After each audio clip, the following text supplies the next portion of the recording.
దేవుని సహాయం కొరకు చిన్న ప్రార్థన చేసుకుంటాం. మోకరించగలిగినటువంటి వారు మోకరించండి.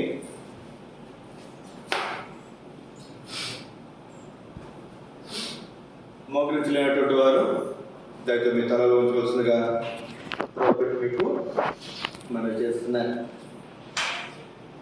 మా ప్రేమ గల పరలోకమందున్న మా పరమ తండ్రి, ఎంతో నమ్మదగిన దేవ, మీకు వందనములు స్తోత్రములు చెల్లించుకుంటున్నాయి.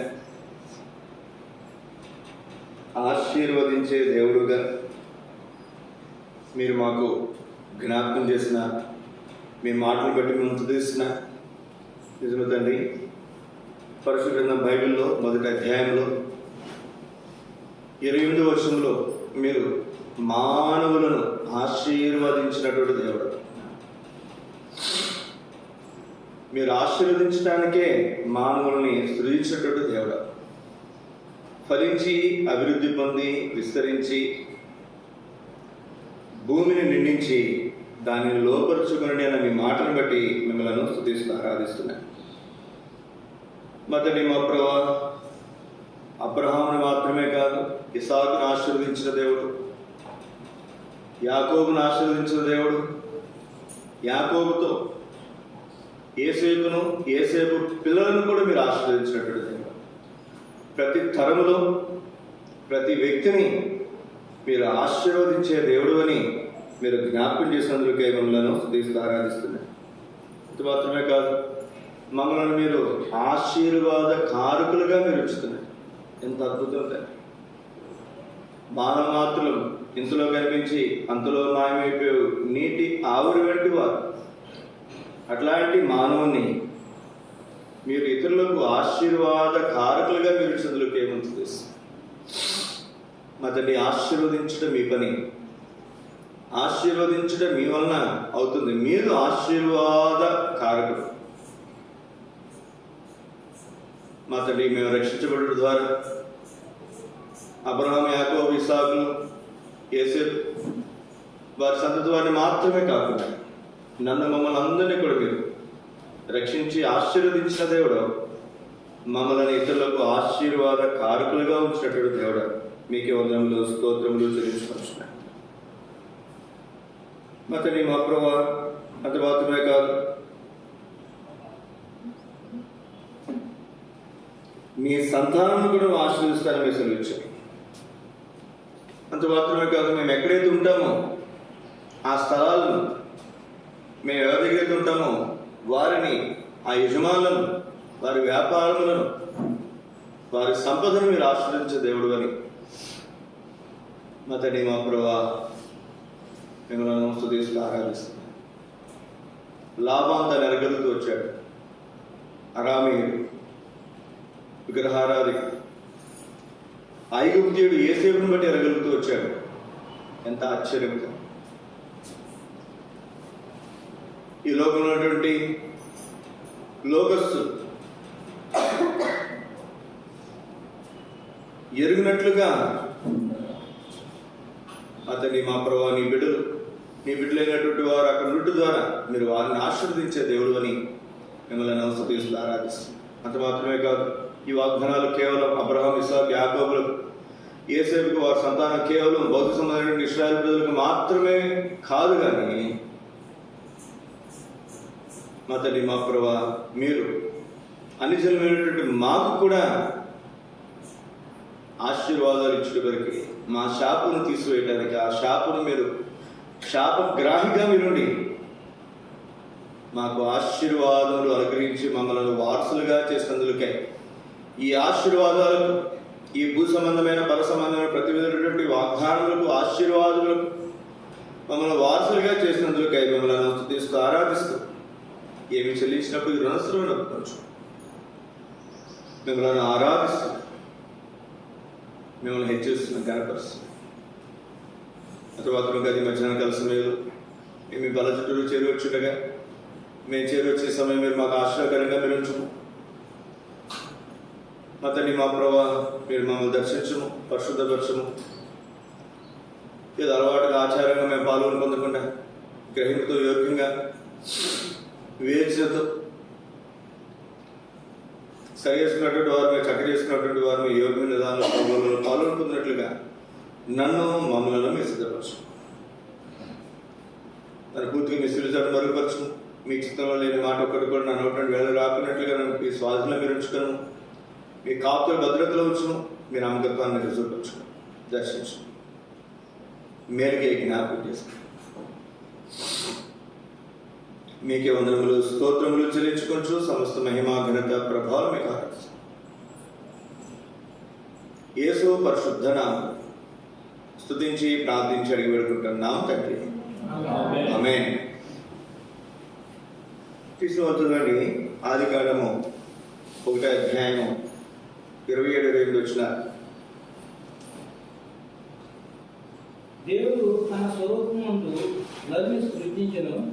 దేవుని స్వరూపమందు వారిని సృజించెను. స్త్రీనిగాను పురుషునిగాను వారిని సృజించెను. దేవుడు వారిని ఆశీర్వదించెను.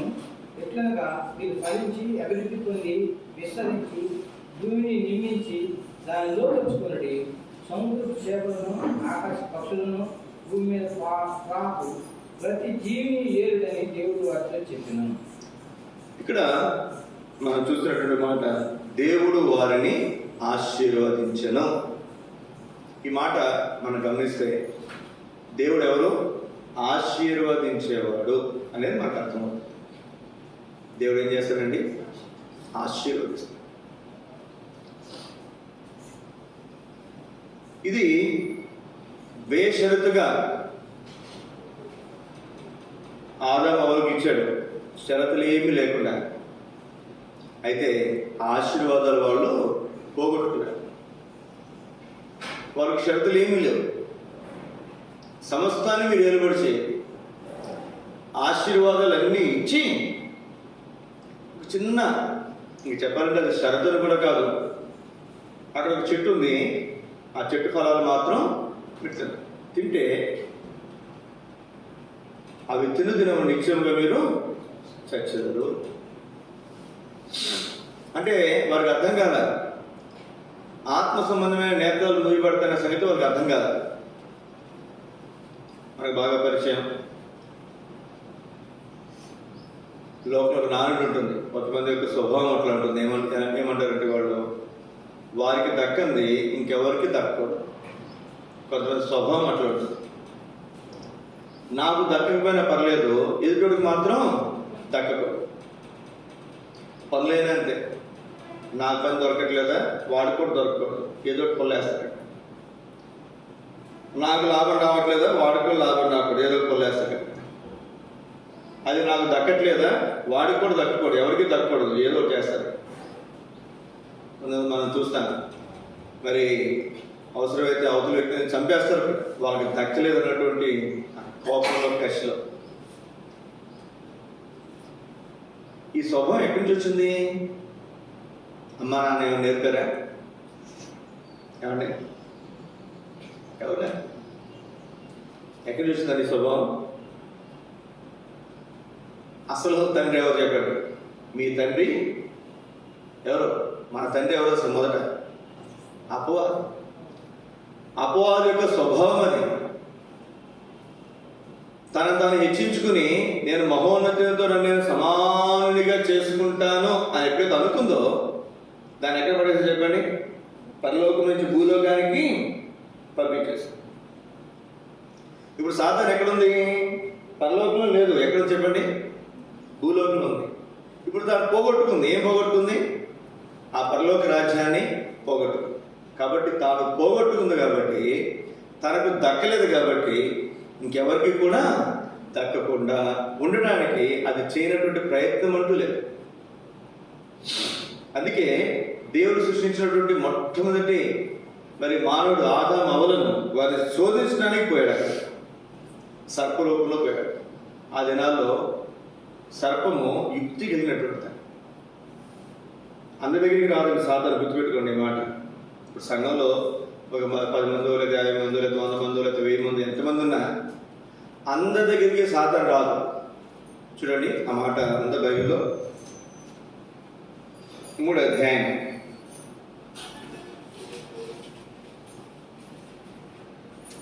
3వ అధ్యాయము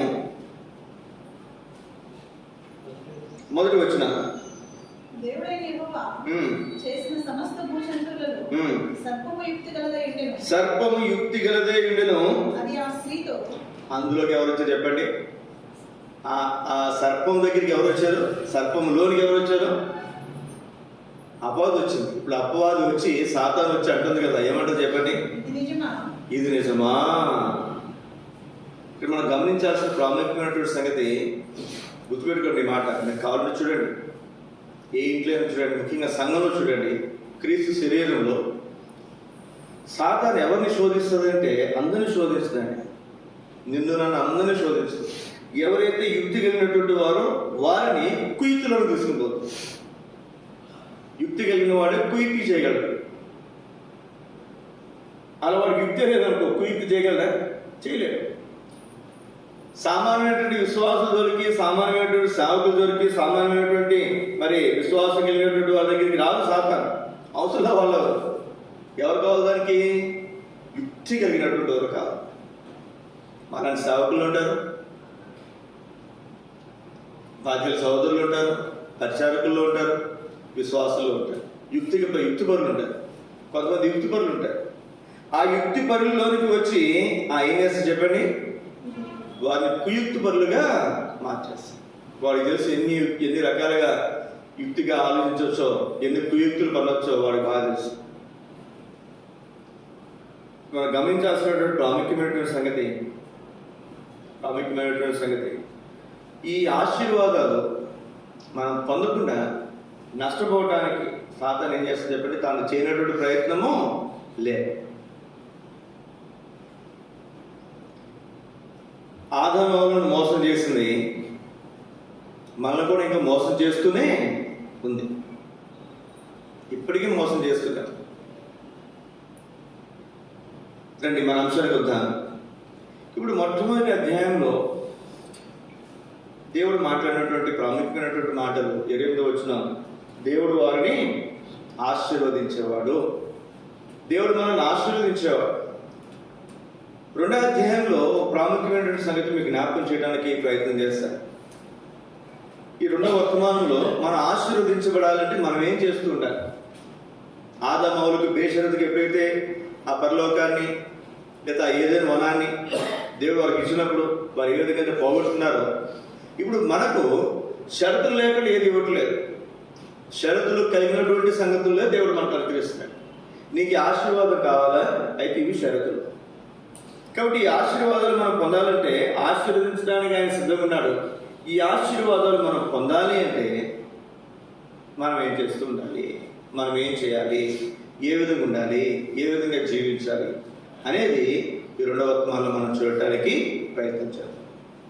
రండి ఆదికాండం 2వ అధ్యాయం చదవండి. మొదటి 3 వచనాలు. ఆకాశములో భూమియు వాటిలో ఉన్న సమస్త సమూహము సంపూర్తి చేయబడింది. దేవుడు తాను చేసిన తన పని 7వ దినములోగా సంపూర్తి చేసి తాను చేసిన తన పని అంతటి నుండి 7వ దినమున విశ్రమించాను. ఇక్కడ నేను ఆలోచన చేశాను. 7వ దినములోగా సంపూర్తి చేశాడు.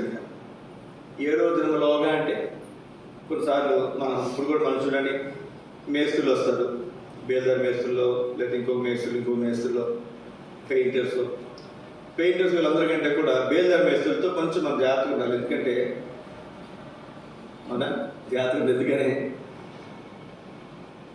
వాళ్ళు వెళ్ళేటప్పుడు సాయంత్రం 5 గంటలు ఎక్కువ మాలు కలిపారు అనుకునండి. పెయింట్ అయినా ఇంకోటి అయినా తర్వాత వచ్చి వేయచ్చు. మాల్ అయితే ఏమవుతుంది చెప్పారు? సిమెంట్ కలిపేసి మాల్ ఏమవుతుంది? పాడైపోతుంది. అప్పుడు ఏం చేస్తాయి? కొంచెం చేసి పెట్టాయంటే ఒక మాల్ వేస్ట్ అయిపోతుంది కదా, వాళ్ళు కూడా శుభ్రంగా చేసి వెళ్తారు. ముఖ్యంగా శనివారం ఇంకా ఆ రోజు డబ్బులు ఇస్తారు. ఆ రోజు మనం చెప్పాల్సిన అవసరం ఉండదు కదండి. వాళ్ళకు కూడా అర్థమవుతుంది. ఎందుకని ఆ మాల్ వేస్ట్ అయితే మళ్ళీ డబ్బులు మళ్ళీ రేపు రమ్మంటాడు, ఎల్లుండి రమ్మంటాడు అని చెప్పి వాళ్ళు ఎంత లేట్ అయినా ఒక అరగంట గంట అవసరం 2 గంటలు లేట్ అయినా ఏం చేస్తారు చెప్పండి? ఆ పని పూర్తి చేసి వెళ్తారు. ఇక్కడ మనం చూస్తే ఇంచుమించు అట్లాగే కనపడుతుంది. ఇక్కడ 6 దినముల్లో దేవుడు సృష్టి అంతటిని సృష్టించాడు. కానీ 6వ దినం వచ్చేసరికి ఏం చేశాడంట? 7వ దినములోగా అంటే ఉదాహరణకి మన భాషలో, బైబిల్ భాషలో అయితే 6వ దినం శుక్రవారం, అంతే కదండి. 7వ దినం శనివారం. ఇప్పుడు మనకి అర్థం అవ్వాలంటే సోమవారం నుంచి శనివారం వరకు 10 దినాలు, ఆదివారం సెలవు. ఇప్పుడు ఈ చివరి రోజున 6ంటికి ఆపాల్సిన 6 వరకు ఆపలేదంట. 6:30, 7, 8, 9, 10 ఎంతవరకు చేసినట్టుగా ఉంది? 7వ దినములోగా అంటే బహుశా రాత్రి 12 గంటలకు ముగించుంటారు కదండి, అంతే దాని అర్థం. 7వ దినములోగా 12 దాటి ఏమొస్తుంది? 7వ రోజు వచ్చేస్తుంది. ఇంతగా ఆయన ఏం చేశాడంటే చూడండి, మరొకసారి మాట నేను చదువుతున్నాను. తాను చేసిన పని, తన పని అంతటి నుండి ఏం చేశాడు ఆయన? పని చేశాడు. 6 దినాలు ఏం చేశాడంటే పని చేశాడు. అంతటి పని అంతటి నుండి తాను ఏం చేశాడంటే విశ్రమించాడు. ఇప్పుడు చదవండి అందరం కలిసి 2వ అధ్యాయం ఆదికాండం 3వ వచనం అందరం కలిసి. కాబట్టి దేవుడు ఆ 7వ దినమును ఆశీర్వదించి పరిశుద్ధపరచను. ఏలైనా దానిలో దేవుడు తాను చేసినట్టు సృజించినట్టు తన పని అంతటి నుండి విశ్రమించెను. దేవుడి వాక్యాన్ని బట్టి మనం ఒక మాట చెప్పాల్సిందే. దేవుడే 6 దినాలు పనిచేసి 7వ దినం ఏం చేసినట్టు ఆయన విశ్రమించాడు, విశ్రాంతి తీసుకున్నాడు. దేవునికి ఏ విశ్రాంతి అవసరము అయితే మానవులకి ఇంకెంతైనా అవసరం. అందుకే చూడండి, ఏ దేశమైనా పోండి, మన దేశంలో ఆదివారం సెలవు. ముస్లిం దేశాలకు వెళ్తే వాళ్ళకి ఎప్పుడు సెలవు అండి? శుక్రవారం సెలవు. వారానికి ఒక రోజు ఖచ్చితంగా సెలవు ఉంటుంది. అమెరికా లాంటి దేశాలకి, కొన్ని ఇంగ్లాండ్ దేశాలకి మనం పోతే శుక్రవారం మన్నించాడు, శనివారం, ఆదివారం కూడా సెలవు. ఎందుకని? విశ్రాంతి దినం అనేది 7వ రోజు, ఆదివారం మొదటి రోజు అండి. మన సోమవారం మొదటి రోజు అనుకుంటాం, ఆదివారం మొదటి రోజు, శనివారం 7వ రోజు. పాత నిబంధన ప్రకారం శనివారం సెలవు, కొత్త నిబంధన ప్రకారము ప్రభుదినం ఆదివారము దాన్ని సెలవుగా ప్రకటించారు. అందుకే సాఫ్ట్వేర్ కంపెనీలో జాబ్ చేసే వాళ్ళు ఎక్కువ మంది శనివారం, ఆదివారం 2 రోజుల వరకు ఏముంటుంది? సెలవు. 5 రోజులు ఫుల్గా పని చేయించుకుంటారు, ఆ 2 రోజులు వాళ్ళకి సెలవు ఇస్తారు. కొంతమంది అమెరికన్స్ అయితే నేను విన్నది, నేను వెళ్ళదనుకోనండి, నేను చూడలేదు, ఈ 5 రోజులు ఇంటిని మర్చిపోతారంట వాళ్ళు. ఈ 5 రోజులకి సంబంధించినటువంటి వంటలన్నీ కూడా శని ఆదివారాలు సిద్ధపరచుకుని ఫ్రిడ్జ్లో, డీప్ ఫ్రిడ్జ్లో పెట్టుకుని ఏ రోజుకి ఆ రోజు ఉదయం టిఫిన్కి సంబంధించిన ఉదయం టిఫిన్కి తీసుకుని ఓవెన్లో పెట్టుకుని వేడి చేసుకుని తింటారు. మధ్యాహ్నం ఇంకంతే తీసుకుపోతారు వాళ్ళతో పాటు. 7 రోజుకి అవసరమైనటువంటి ఆహారం అంతా మరి 5 రోజులకు సంబంధించిన ఆహారం అంతా 2 రోజుల వరకు సిద్ధపరచుకుంటారు. ఆ 2 రోజులు విశ్రాంతి. దేని నుంచి విశ్రాంతి? తన పని నుండి విశ్రాంతి. నేను ఉద్యోగం చేస్తున్నాను, ఉద్యోగం నుంచి విశ్రాంతి. మీరు పనులు చేస్తున్నారు, మీరు పనుల నుంచి విశ్రాంతి. లేదా ఇంకోటి చేస్తున్నారు, వాటి నుండి విశ్రాంతి. ఆ విశ్రాంతి తీసుకునే సమయంలో మనం చేయాల్సిన సంగతులు మన పనులు మనం చేసుకుంటాం. సరే, ఇప్పుడు మనకు ప్రాముఖ్యమైనటువంటి సంగతి ఇప్పుడు రండి, ఇక్కడే మీకు జ్ఞాపకం చేస్తున్నాను. మళ్ళా చూద్దాం 3వ వచనం. కాబట్టి దేవుడు ఆ 7వ దినమును ఆశీర్వదించి పరిశుద్ధపరచెను. 7వ దినాన్ని దేవుడు ఏం చేశాడంట? ఆశీర్వదించాడు.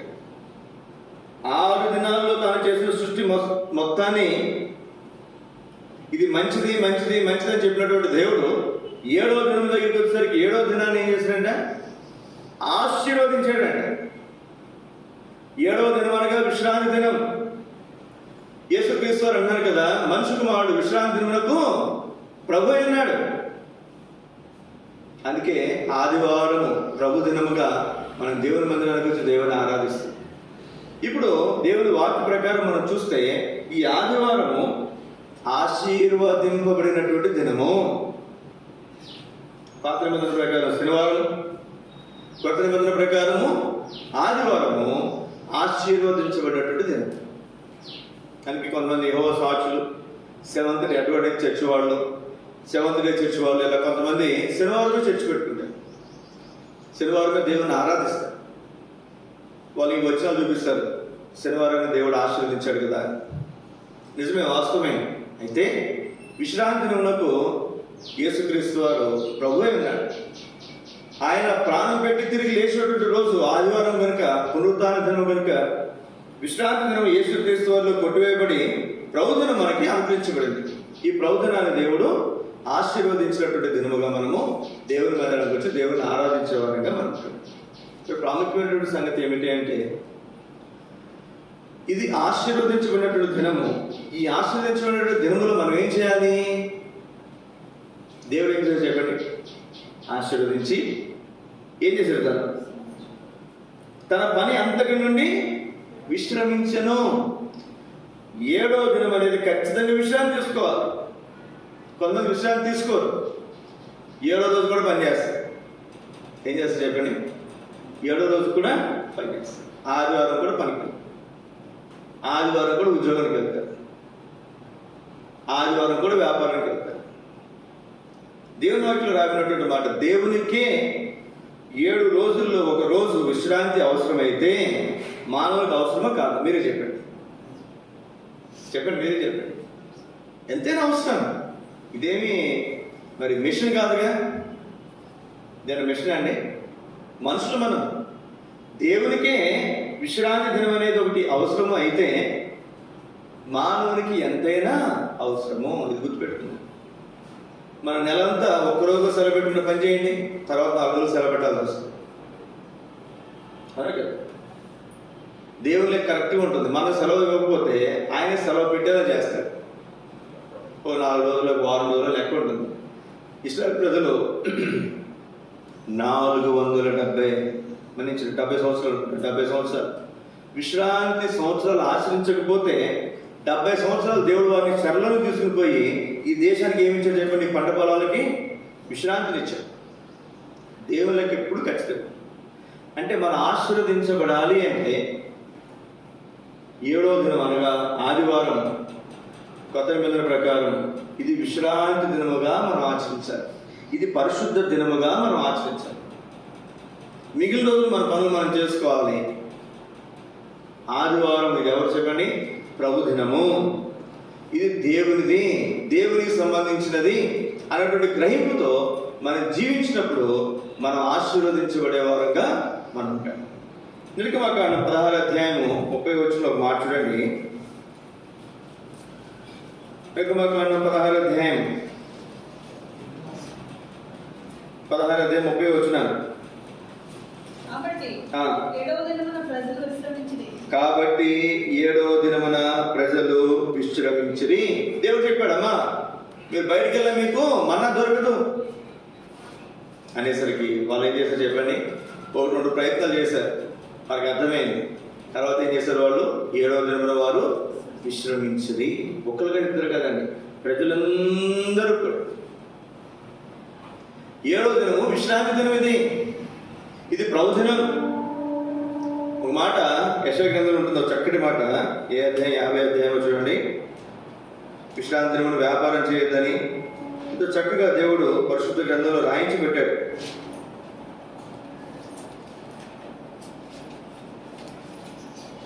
58వ అధ్యాయం చదవండి, 11వ వచనం. నా విశ్రాంతి దినమున వ్యాపారం చేయొద్దు, నాకు ప్రతిష్ఠితమైన దినము కాబట్టి నీవు ఊరకే ఉంటే. విశ్రాంతి దినం మనోహరమైనదని నువ్వు ఎంచితే, అది యెహోవాకు ప్రతిష్ఠించబడినటువంటి దినమని నువ్వు ఎంచితే, అది ఘనమైనదని నువ్వు అనుకుంటే, దాన్ని నువ్వు ఘనముగా ఆచరిస్తే, ఈ మాట గుర్తుపెట్టుకున్నాడు.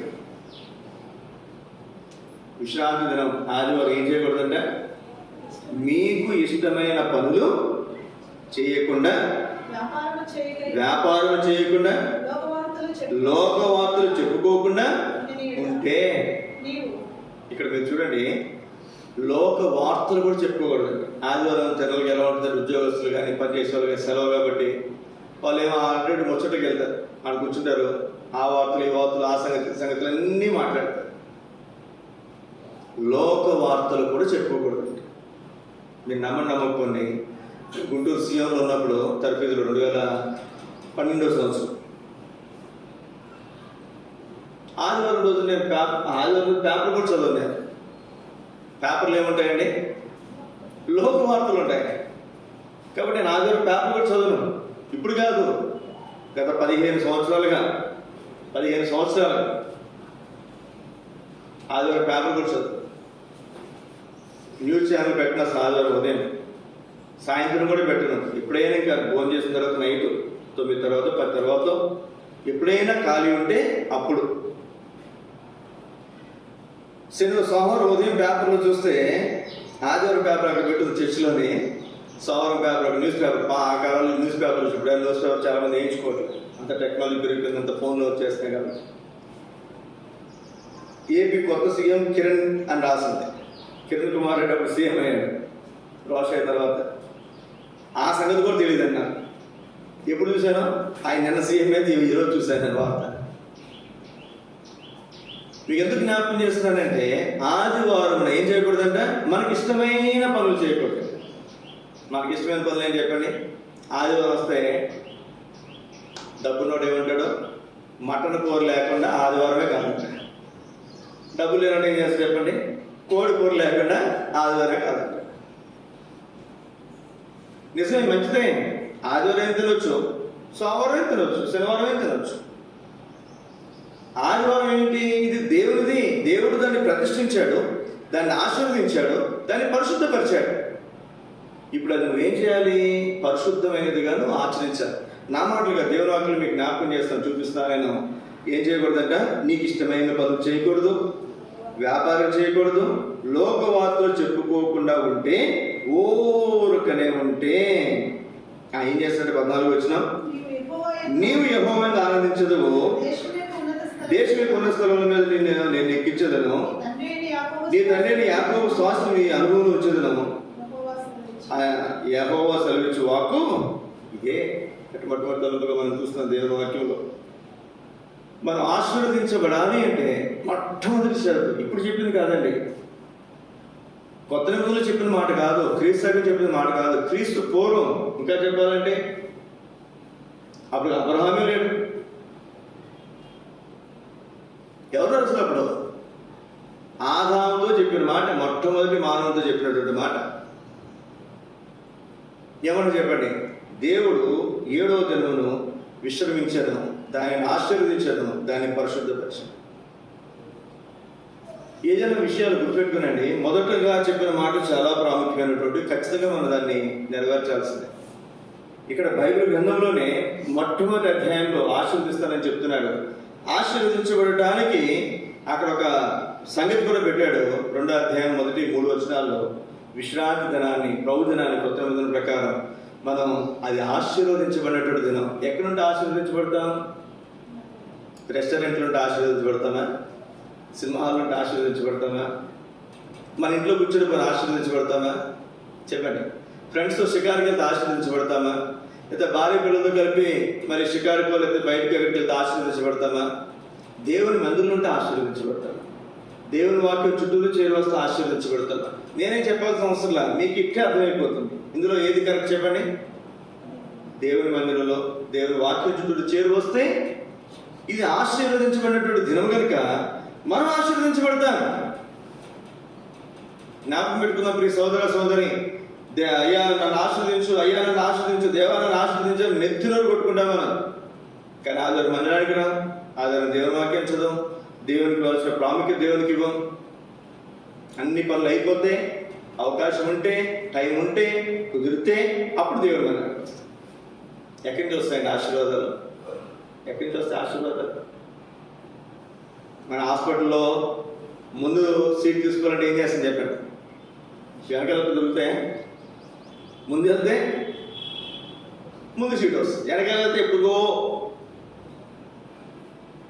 మనం ఏదైనా కావాలంటే లైన్లో నుంచి ముందు నుంచి ఉంటామే, ఆశీర్వాదాలు కావాలని కోరుకుంటామే. కానీ మందిరానికి మాత్రం ఎప్పుడు వస్తుంది చెప్పండి? ముందు రా.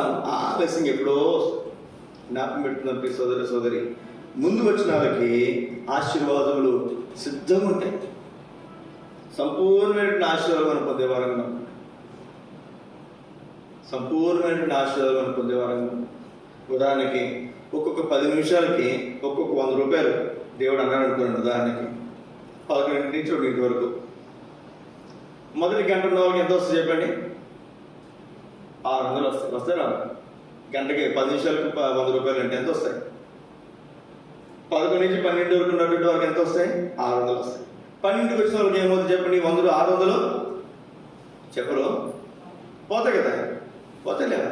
12కి వచ్చిన వాళ్ళకి 900 పోతాయి. 1 గంటకు వచ్చిన వాళ్ళకి 1200 పోతాయి. మొదటి వచ్చినటువంటి వాళ్ళకి 1800 వస్తాయి. అంటే పూర్తి ఆశీర్వాదం. దేవుని మందిరంలో దేవునికి ఇవ్వాల్సినటువంటి ప్రాముఖ్యత మనం ఇచ్చినటువంటి వారమైతే ఖచ్చితంగా మనం ఆశీర్వదించబడినటువంటి వారమే. పొద్దున్న లేచిన దేవుని వాక్యానికి మనం ప్రాముఖ్యత ఇచ్చి పొద్దున్న లేచిన ప్రార్థన చేసుకుని బైబిల్ చదువుకుని దేవునికి ప్రార్థన స్థానాన్ని కనుక మనం ఇస్తే మనం ఆశీర్వదించబడినటువంటి వారమే. దేవునికి ఇవ్వాల్సినటువంటి స్థానాన్ని దేవునికి ఇస్తే దేవుడు మనను ఆశీర్వదించేవాడు అనేది ఇక్కడ మీకు జ్ఞాపకం చేస్తుంది. 2 రండి, ఆదికాండం 5వ అధ్యాయము మొదటి 3 వచనాలు చదవండి. ఆదాము వంశావళి గ్రంథం ఇదే. దేవుడు ఆదామును సృజించిన దినమున దేవుని పోలికగా అతన్ని చేసెను. దేవుడు ఆదామును దేవుని పోలిక చేస్తే మగవాని గాను ఆడదాని గాను వారిని సృజించి వారు సృజింపబడిన దినమున వారిని ఆశీర్వదించాడు. వారికి నరులని పేరు పెట్టాడు. ఆదాము 130 ఏళ్ళు బ్రతికి 130 సంవత్సరాల తర్వాత తన పోలికగా తన స్వరూపమున అతనికి సేతు అని పేరు పెట్టాడు. ఎన్ని సంవత్సరాలు కొడుకు పుట్టాడంట? 130వ సంవత్సరంలో కొడుకు పుట్టాడంట. ఇప్పుడు 130 ఎవరు కొడుకుతారు అసలు కదండి? 130 అంటే అప్పుడు చిన్నవాళ్ళు 800, 900, 950, 970 సంవత్సరాలు కూడా బతికారు అప్పుడు ఆరంభంలో మనుషులు. తర్వాత ఆ దినాలు తగ్గించబడుతూ వచ్చినాయి. మోషే కాలంలో వచ్చేసరికి 120 సంవత్సరాలు మోషే బ్రతికినటువంటి కాలం.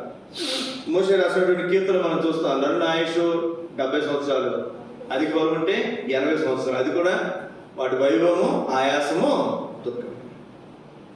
ఇప్పుడు మన దేవుని వాక్యంలో మనం చూస్తే ఈ సోదరి ఇక్కడ రాగినటువంటి మాట, దేవుడు తన పోలికగా మరి ఆదామును సృష్టిస్తే ఆదాము దేవుని పోలిక మనుషుని కనలేదంట.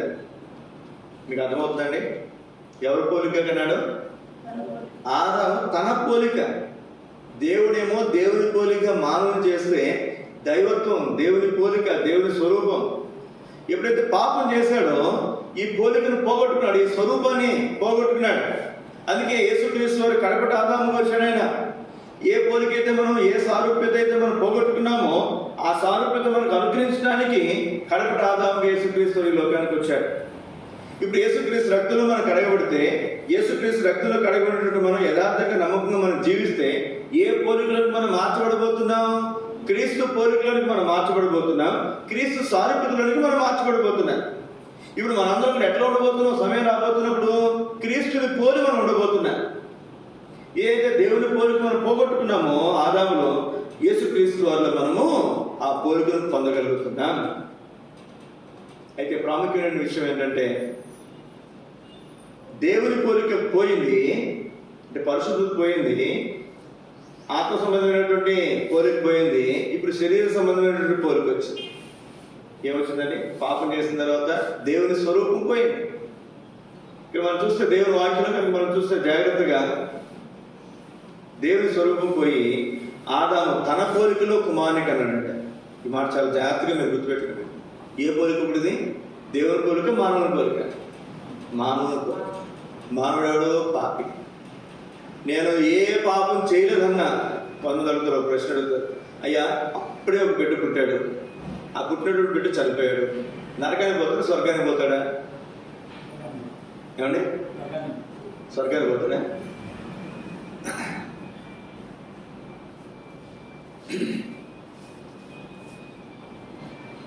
దేవుని వాక్యంలో మనం చూస్తున్నాం, ఆదాము తన పోలికలో ఎవరు కన్నాడండి? షేతుని కన్నాడు. ఆదాము షేతుని కనేసరికి ఆదాము ఎవరు? తన పాపము పుట్టిన వెంటనే ఎవరికి వస్తుందండి? షేతుకు వస్తుంది. నేనే తప్పు చేయలేదని చేతన్నా సరే జన్మ పాపం ప్రతి ఒక్కరిలో కూడా, మన అందరిలో కూడా, మన ఈ లోపల జీవిస్తున్నప్పుడు ఎన్నో తప్పులు మనం చేస్తుంటాం. అది కర్మ పాపం. అది జన్మ కర్మ పాపం కలిగినటువంటి వాడు మానవుడు. ఈ జన్మ కర్మ పాపం కలిగినటువంటి మానవుని జన్మ కర్మ పాపం లేనటువంటి యేసుక్రీస్తు ఈ లోకానికి వచ్చి పరిశుద్ధ రక్తాన్ని చిందించడం ద్వారా, ఆయన రక్తంలో మన పాపాలు కడుగుట ద్వారా మన జన్మ కర్మ పాపాలైనా తొలగించినటువంటి వాడు. ఇది మనం ప్రాముఖ్యంగా మనం గమనించాలి. ఇప్పుడు మనం మన అంశానికి వస్తే, ఇప్పుడు ఏ పోలిక అనేది మానవుడిది? ఆదాము పోలిక, నరుని పోలిక. ఇప్పుడు రండి, ఎఫెసీయులకు రాసిన పత్రిక 4వ అధ్యాయం 24వ వచనం. నీతియు దాంతమైన భక్తి గలవారై దేవుని పోలికగా సృష్టించబడిన నవీన స్వభావమును ధరించుకొనవలెను. దేవుని పోలిక పోగొట్టుకుని, అయితే క్రీస్తులో పొందాం కనుక దేవుని పోలిక కలిగినటువంటి వారమే క్రీస్తు స్వభావమును, నవీన స్వభావం మనం ధరించుకోవాలి. ఇంతకుముందు నేను క్రైస్తవుడు కాదు, ఇప్పుడు నేను క్రైస్తవుడు. ఇంతకుముందు నా ఇష్టానుసారంగా నేను ప్రవర్తించేవాడిని, ఇప్పుడు నా ఇష్టానుసారంగా నేను ప్రవర్తించేవాడును కాను. కారణం ఏంటంటే క్రీస్తు పోలికనే ధరించుకున్నా. చదవండి, చాలా ప్రాముఖ్యమైన సంగతి. 25 వచనం. మనము ఒకరికి ఒకరు అవయవములై ఉన్నాము కనుక ఏం చేయాలంటే, మీరు అబద్ధమాడుట మాని ప్రతివాడు తన పొరుగువానితో సత్యమే చెప్పారు. ఇప్పుడు ఈ చెయ్యండి, దోమ కొడుతుంది, సిగ్నల్ వచ్చింది చేతికి, ఇక్కడ ఈ ఎనర్జీతో దోమ కొడుతుందని చెప్పింది. అప్పుడు ఈ చెయ్య ఏం కొట్టట్లేదు అని చెప్పి ఆగిపోద్దా?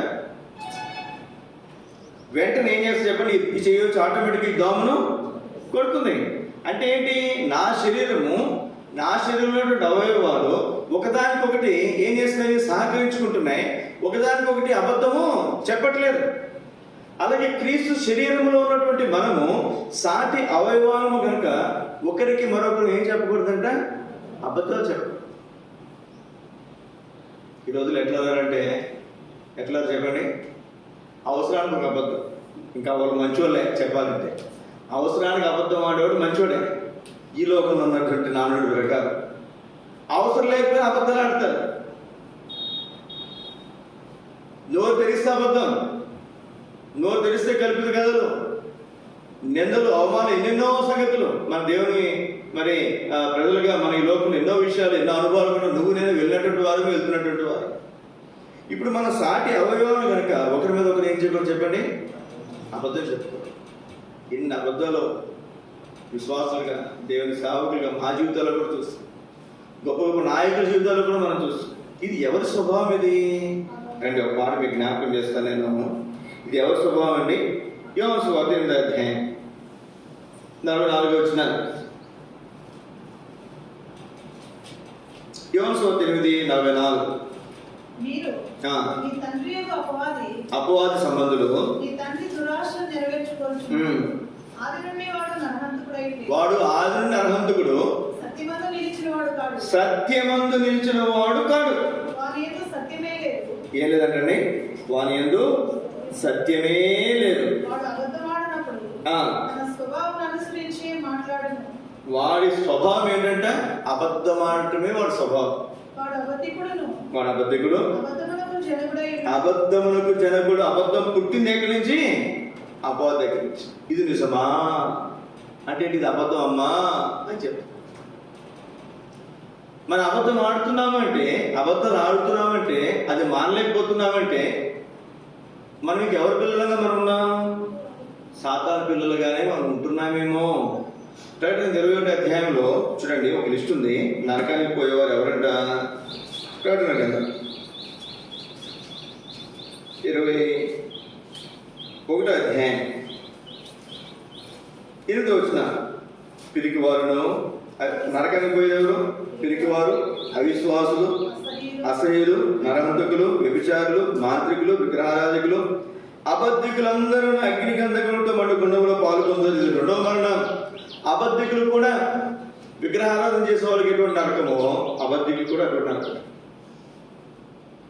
మాంత్రికులకి ఎటువంటి నరకమో అబద్ధికులు కూడా అటువంటి నరకం. అబద్ధాలు చాలా జాగ్రత్త. పని చేసేటప్పుడు, ఉద్యోగం చేసేటప్పుడు, వ్యాపారం చేసేటప్పుడు, ఇంకోటి చాలా సంగతులు.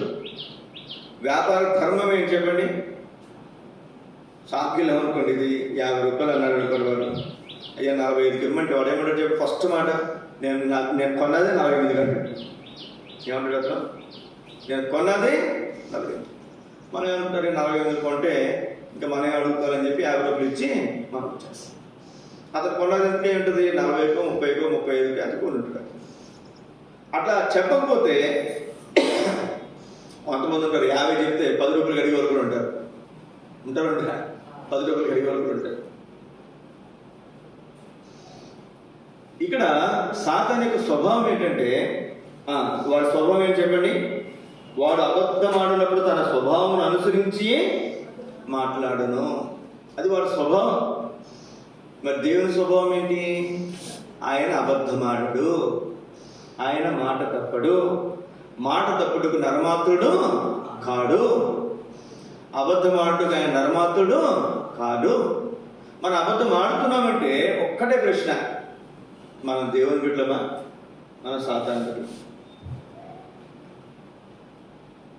ఎప్పుడు మనం పరీక్షించుకోవాలి. మనం ఆడే చిన్న అబద్ధమే ఒక్కసారి అది ఎంతో పెద్ద సమస్యను తీసుకొస్తాం. ఎంతో పెద్ద సమస్య. ఎందుకని?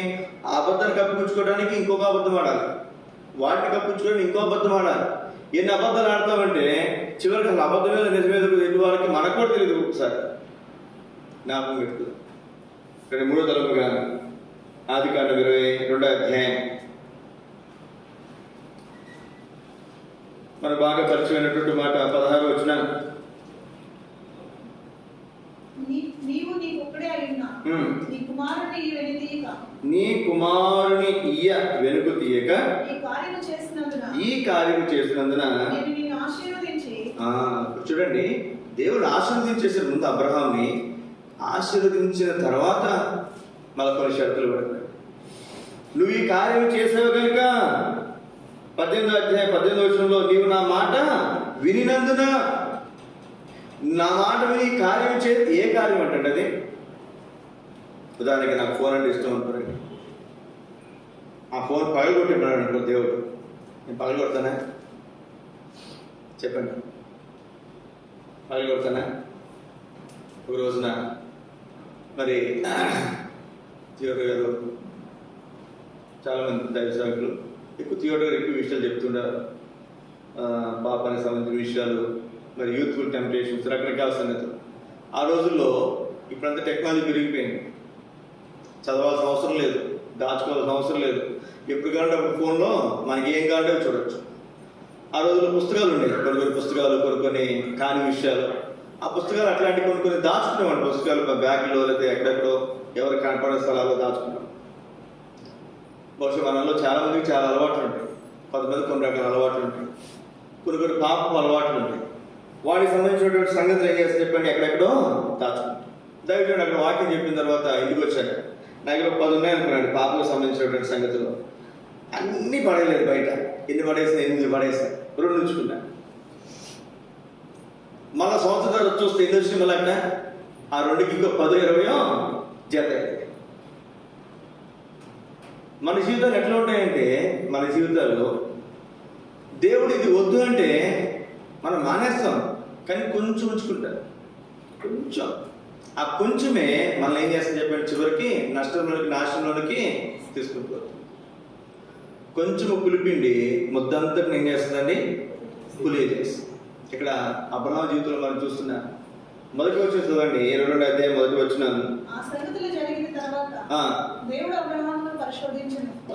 ఎట్లనగా ఆయన అబ్రహామా నీవు పిలువగా అతడు అని పిలువగా అతడు చిత్తము ప్రభువా అని. అప్పుడు ఆయన నీకొక్కడే నీ కుమారుణ్ణి, నీకొక్కడే అనగా నువ్వు ప్రేమించు ఇస్తాను, మొరియా దేశమునకు నీకొక్కడే కుమారుడు. అందులో ఆ కుమారుడు ఏం చేస్తున్నావు? ప్రేమించే వ్యక్తి. నువ్వు ప్రేమిస్తున్నావు కుమారుడు. సోదరి మన జీవితాల్లో మనం ప్రేమించే, మనకు ఒక్కటే అయి ఉన్నటువంటి సంగతిని దేవుడు అడిగితే మనం ఇస్తావా? మానేస్తావా? అయ్యా ఈ అలవాటు మానేసే, అయ్యా ఈ సంగతి మానేసే అంటే మానేస్తావా? చెప్పండి, మానేస్తావా? చెప్పండి. నన్నే ఈ ఫోన్ మానేసి పక్కన పడేసామంటే మానేస్తాను నేను. అందుకే మన జీవితాల్లో సంపూర్ణమైన ఆశీర్వాదాలు మనము పొందలేకపోతున్నాం. ఈ దినాల్లో ప్రపంచంలో సగం మంది కంటే ఎక్కువ నష్టపోవటానికి, నశించిపోవటానికి, నాశనమైపోవటానికి, మరి ఆ ఆశీర్వాదాలు పోగొట్టుకోవడానికి కారణం ఏంటంటే మొట్టమొదటి వచ్చే మాట ఏం చెప్పండి? ఫోన్. దేవుడు లేకపోయినా పర్లేదు, మొగుళ్ళు లేకపోయినా పర్లేదు, పిల్లలు లేకపోయినా పర్లేదు, పిల్లలు లేకపోయినా పర్లేదు, ఆస్తులు లేకపోయినా పర్లేదు, ఉద్యోగం లేకపోయినా పర్లేదు, డబ్బు లేకపోయినా పర్లేదు, కానీ ఫోన్ లేకపోతే మాత్రం ఈ దినాల్లో ప్రజలు ఉండలేని స్థితిలోకి వచ్చేసారు. జ్ఞాపకం పెట్టుకుందాం ప్రియ సోదర సోదరి, మధ్యాహ్నకాల సమయంలో నీవు ప్రేమించు, నీకు ఒక్కడే ఉన్నటువంటి నీ కుమారుని నాకు వెనుతీయలేదు. ఆ కొడుకుని చంపాడు, కత్తెత్తే ఒక్క క్షణం ఆగితే ఏమో చెప్పండి, తల మొండేమో వేరే. ఎంత ఆశ్చర్యం! అటువంటి పరీక్ష నీకు నాకు మధ్యాహ్నకాల సమయంలో పెడతావు. ఒక్క మొబైల్ విషయంలో పెడితే చాలు. ఎంతమంది గెలుస్తామండి? ఎంతమంది గెలుస్తాం? ఇక్కడ రండి, 3-4 మీకు జ్ఞాపకం చేస్తాను నేను. 4 రండి. ఆదికాండం 26వ అధ్యాయం, 26వ అధ్యాయము. ఆదికాండంలోనే సంగతులు మీకు జ్ఞాపకం చేస్తున్నాను నేను. 2-3 వచనాలు. అక్కడ యెహోవా అతనికి ప్రత్యక్షమై, నీవు ఐగుప్తులోనికి వెళ్ళక, ఇస్రాయేలు అంటున్నాడు దేవుడు, నువ్వు ఐగుప్తులోనికి వెళ్ళొద్దు, నీతో చెప్పు దేశమందు నివసించుము, ఈ దేశమందు పరవాశ్రయుడును, నేను నీకు తోడైండి నిన్ను ఆశీర్వదించెదను. నేను నీకు తోడైండి నిన్ను ఆశీర్వదించెదను. నేను నీకు తోడుకుంటాను, నిన్ను ఆశీర్వదిస్తాను. ఎంత చక్కటి మాట చూడండి. అయితే షరతు ఏంటి అక్కడ? షరతు ఏంటి చెప్పండి? నువ్వు ఐగుప్తుకు వెళ్ళక. ఒక రోజున ఒక సేవకుడు వచ్చాడు నా దగ్గరికి, దగ్గరగా 8 సంవత్సరాల క్రితం అనుకుంటా, 2016-17 ఆ టైంలో. అప్పటికి కొన్ని పరిస్థితులు, నాకు ఉన్నటువంటి పరిస్థితులు బట్టి నేను హెబ్రోన్తో మరి నేను కలిసి ఉంటున్నాను. ఇక్కడ మరి ప్రకాశం డిస్టిక్లో సొసైటీ ఒక గ్రూప్గా, మరి సుబ్బారెడ్డి గారు ఒక గ్రూప్గా ఉన్నారు. నేను హెబ్రోన్ నుంచి మరి అట్లా నేను వచ్చాను కాబట్టి నాకున్న పరిస్థితులు బట్టి నేను హెబ్రోన్ తరపున నేను నిలబడు. ఒకసారి అప్పుడు మరి తర్వాత మాతో కలిశాడు. కలిసిన తర్వాత ఒక రోజు వచ్చాడు ఆయన. ఫోన్లో అడిగాడు, ఏమని అన్న, నాకు కొంత ఒక 4,000 అవసరం, నాకు కొంచెం ఇవి అన్నాడు. అయ్యా నా దగ్గర డబ్బులు ఏమంటే, ఎవరి దగ్గర ఇప్పించమన్నాడు. ఎక్కడంటే ఏం చేయాలంటే, ఎవరి దగ్గరైనా ఇప్పించు. నేను ఎవరి దగ్గర ఇప్పిస్తాను అంటే, అన్న నా దగ్గర పలానా వస్తువులు ఉన్నాయి, నేను తీసుకొస్తా, తాకట్టు పెట్టుకున్నాను ఏమన్నాడు. సరే పాప ఎంతో సమస్యలు ఉన్నాడు కదా, సరే రమ్మంటే వచ్చాడు. అప్పట్లో చాలా నా దగ్గరే చాలా కష్టంగా ఉన్నటువంటి పరిస్థితి. సరే వచ్చాడు ఆయన. వచ్చిన తర్వాత ఏంటి నన్ను అడుగుతున్నాయండి, అయ్యా నా దగ్గర ఎక్కడ ఉంటాయంటే, నేను నీతో కలిసి ఉన్నాను కదా, నువ్వు ఇవ్వకపోతే ఎవరు వస్తాడు నాకు? నేను ఎంతమంది అయితే వాళ్ళని అడిగేవాడిని, వీళ్ళని అడిగేవాడిని. ఇప్పుడు నీతో కలిసి ఉన్నాను కాబట్టి నేను అడుగుతున్నా, నువ్వు ఇవ్వకపోతే ఎవరు వస్తారు నాకు? దెబ్బలాడాడు నా మీద. అయ్యా నీ కాగితాలు వద్దు, నీకు ఏమవుతు తీసుకెళ్ళంటే, తర్వాత అడిగితే మీరు నమ్మకపోరు, 4 సంవత్సరాలు 2 సంవత్సరాలు అది ఇప్పటికి ఇవ్వాల 8,000 4,000 8 సంవత్సరాలు కదా తీసుకున్నాడు. వేరే సహవాసం కూడా కదా, మన సహవాసం మన దైవ సేవకుడే, అన్నిటి కాదు, విశ్వాసకుడు కాదు. ఎంత ఆశ్చర్యం వచ్చిందండి. ఇక మన దేవుని వాక్యం మనం చూస్తే ఎక్కడికి వెళ్ళొద్దు? ఐగుప్తులోనికి, నేను నీకు చెప్పే దేశంలో నువ్వేం చేయాలి? నివసించాలి. నేను నీకు తోడుకుంటాను, నేను నీకు ఏం చేస్తాను? తోడుకుంటాను, నిన్ను ఆశీర్వదిస్తాను. మనల్ని దేవుడు ఆశీర్వదించాలి అంటే మనం ఐగుప్తు వైపుకు వెళ్ళకూడదు. ఐగుప్తు దేని చూపిస్తుంది? లోకాన్ని చూపిస్తుంది. మనం ఏం చేస్తామంటే, దేవుని దగ్గర సహాయం పొందలేకపోతే మనం ఏం చేస్తాం చెప్పండి? దెయ్యం దగ్గరికి పోతాం. పోయి ఉన్నారు. దెయ్యం అంటే దెయ్యం అని కాదు, లోక సంబంధమైన సంగతులు, ఆచారాలు పద్ధతులు.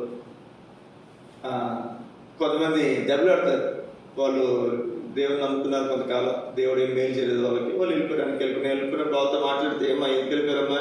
ఒక కారణం చెప్పాడంటే, దేవుడు మాకేం మేలు చేశాడండి, మేము దేవుని నమ్ముకుంటే మాకేం మేలు చేశాడు చెప్పండి.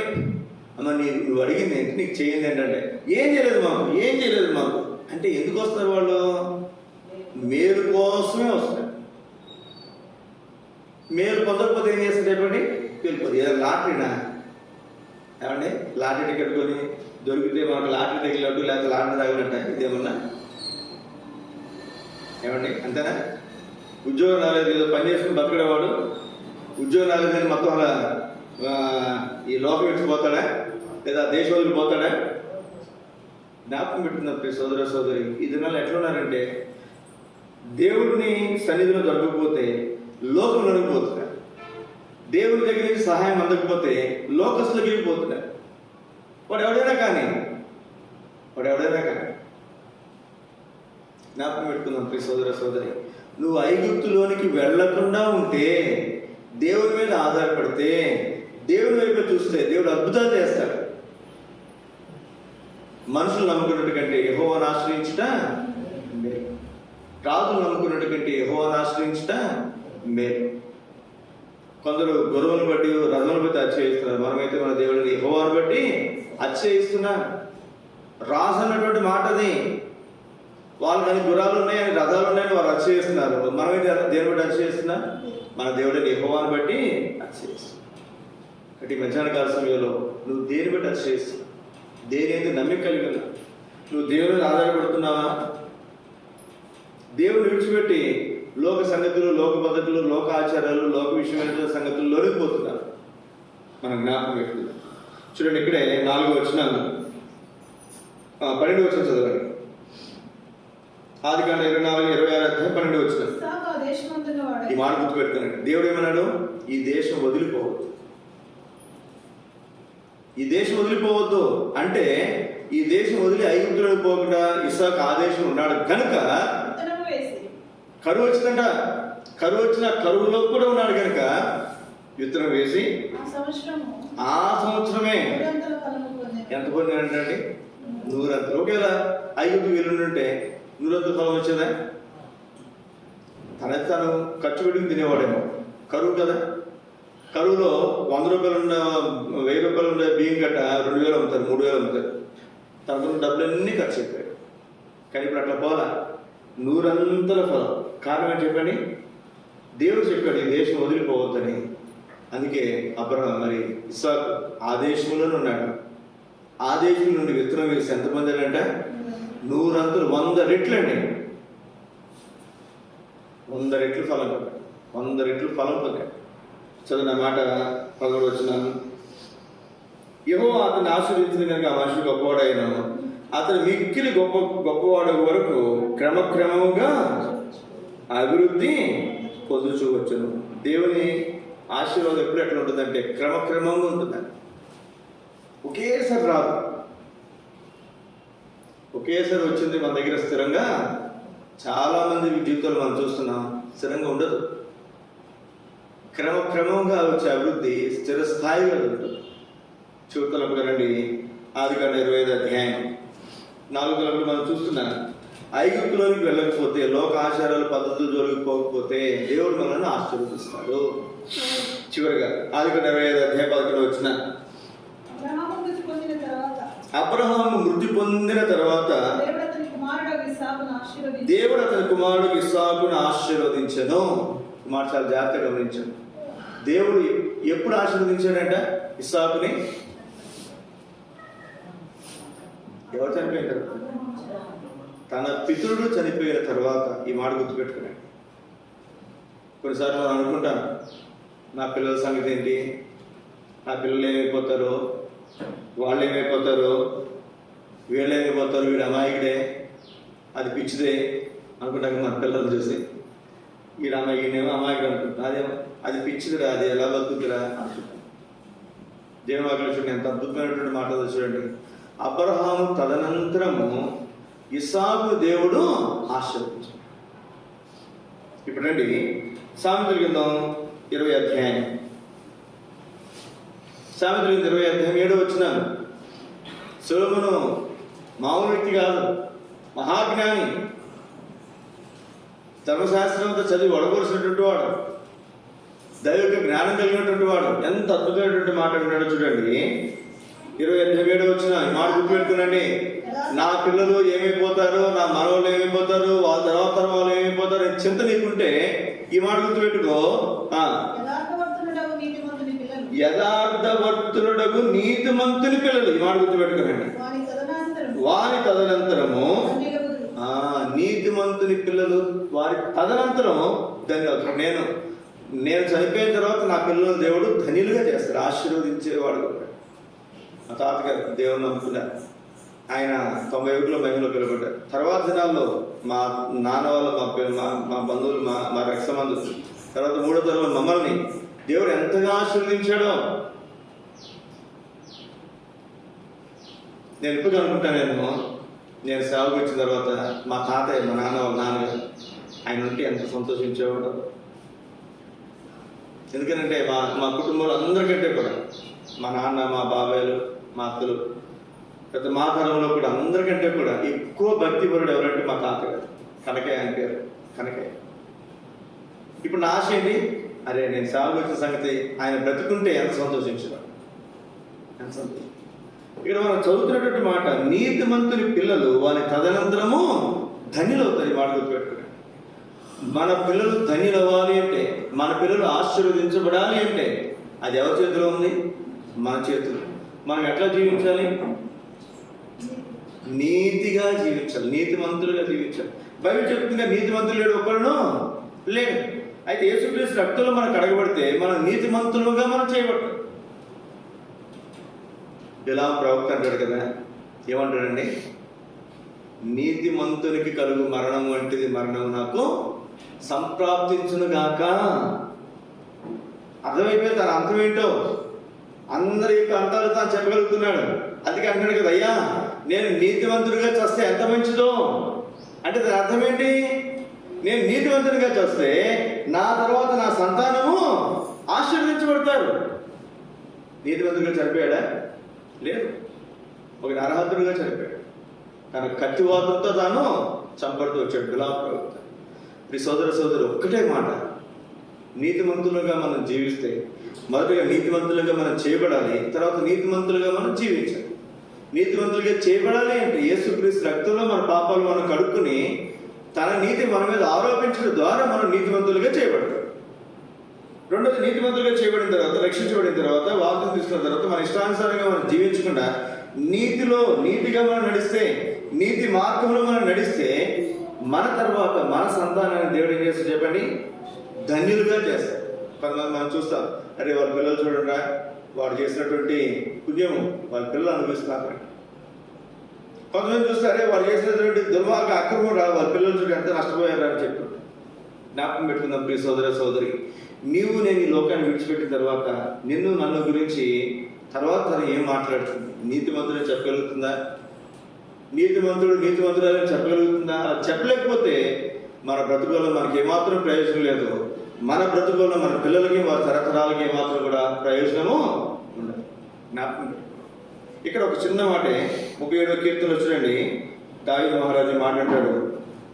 37వ కీర్తన 25వ వచనం, 26వ వచనం. నేను చిన్నవాడుగా ఉన్నాను, ఇప్పుడు ముసలివాడు. చిన్నప్పటి నుంచి చూస్తున్నాను నేను. నీతిమంతులు విడిచిపెట్టబడలేదు, వాని సంతానము భిక్షమెత్తుట నేను చూడలా. అడుకోవాల్సిన పరిస్థితి రాదా? అడుకునోడు చేయాలంటే చెప్పండి, కింద చేయకూడదు. ఇచ్చేవాడు పై చేయకూడదు. ఇప్పుడు నేను చూశాను నా జీవితకాలం అంతా కూడా నీతిమంతులు విడిచిపెట్టబడలా, వారి సంతానము భిక్షమెత్తుట నేను చూడలా. ఏం చూసినట్టు మరి? అప్పు ఇచ్చుచుందురు, వారి సంతానపు ఆశీర్వదించు. అప్పు ఇచ్చే స్థాయిలో పై చేయించాడు అంటే ఎంత అద్భుతంగా చూడండి, ఎంత ఆశ్చర్యకరమైన సంగతి చూడండి. పుచ్చుకునే స్థానంలో వచ్చలేదంట, ఇచ్చే స్థాయిలో దేవుడు ఉంచాడు. దానికి ఒక్కటే కారణం ఏం చెప్పండి? నీతిమంతుడు. ఎవరా నీతిమంతుడు అన్నాడు కదా, పిలాతు అన్నాడు కదా, ఇదిగో ఈ నీతిమంతుడు. ఎవరైనా? ప్రభువైన యేసుక్రీస్తు. ఆయన మనకు తన నీతిని ఆరోపించాడు గనక సూర్యుని వెలుగు చంద్రుని మీద పడితే ఏ విధంగా అయితే వెన్నెల వచ్చినప్పుడు పూర్తిగా అది వెలుతురుగా కనపడుతుందో, అట్లా యేసులో మరి యెహోవా సన్నిధిలో 40 దినాలు ఉండటం బట్టి మోషే ముఖం ఏ విధంగా అయితే ప్రకాశించిందో, అలాగే యేసుక్రీస్తు తన నీతిని మన మీద ఆరోపించడం ద్వారా మనం నీతిమంతులుగా చేయబడుతున్నాం. నీతిమంతులుగా చేయబడుట ద్వారా నీతిగా మనం జీవిస్తే మన తర్వాత మన సంతానం వారు కూడా ఏం చేయబడతారంట? ఆశీర్వదించండి. మోకరించి ప్రార్థన చేసుకుందాం.